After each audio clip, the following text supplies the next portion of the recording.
Alright guys, this is Richard Wayne from Atomic Fabrication and Performance. So right now I'm going to show you my two-wheel drive stock lower control arm coilover bracket kit. So the guys that will want these are the ones that have stock control arms, look just like this, that you don't want to have to do any welding or fabrication or cutting or anything like that. So I'm going to show you how easy it is to use my bracket kit. And I'm also a dealer for Viking coilovers, so I can get you a good deal on those. And basically what these do is allow you to keep the eyelet connector on both ends, which is by far the strongest way to do it. You can use a T-bar lower mount, but the problem with that is the T-bar itself is fine, it's perfectly strong. But if you try to do that on this, you can kind of see there's not a lot of material in here to support the full weight of the truck, because these are just meant for the shock. They're not meant for the full weight of the vehicle. So I've actually seen these rip out entirely from the lower control arm. Now, some guys have reinforced it on the bottom with gussets going across, but like I said, my brackets are not for that guy. They're for the guy that doesn't want to have to cut and weld on his own stuff.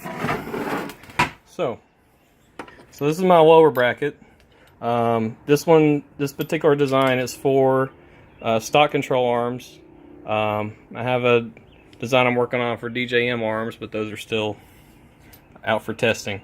So basically, take this, put it in here, and the nuts that are on the lower control arm down there, they are what locate the bracket to sit there. See, it just sits down in there. Then you take the factory bolt and just run it down in here and in here. I mean, this is not moving anywhere.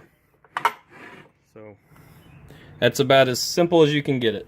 And these are 1/4 inch thick steel, laser cut, good stuff.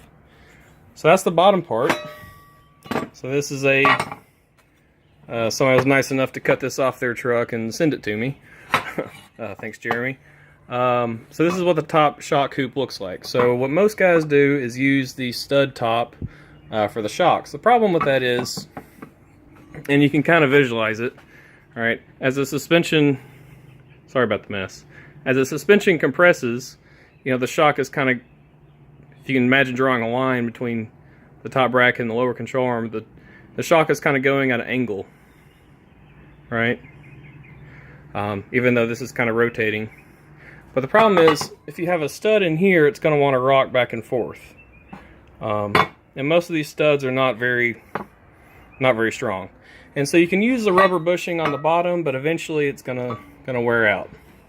So my top bracket, again, 1/4 inch thick steel, laser cut, MIG welded, and actually TIG welded a stainless bolt in the middle to act as a stud. So this is the back, right? So essentially you install it like this, right? So you have the bolt coming up through the top. Now I'm doing this with one hand, so bear with me. So I'll also make this guy, which is a little locator washer, because this bolt is obviously doesn't take up that whole space. So you put this guy in here,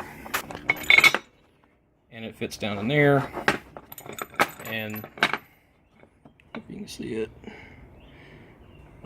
there we go. So you can kind of see it. So it takes up that space. Oops, sorry. There we go.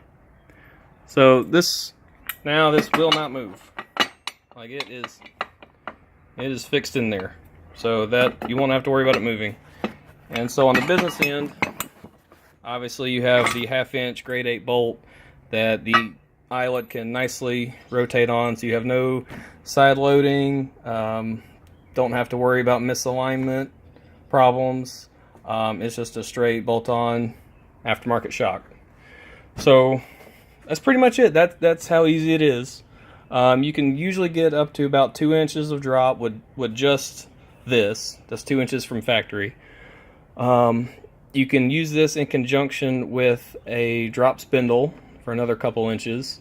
And like I said, I'm working on my DJM lower arm that's compatible with DJM arms.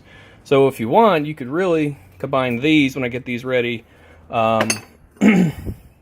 with whatever drop you get with the control arm, and also a spindle for some ridiculous amount of drop or super long travel. So yeah, that's about it. So if you have any questions, just shoot me an email or see my Facebook page, and I'll get you hooked up. Thanks.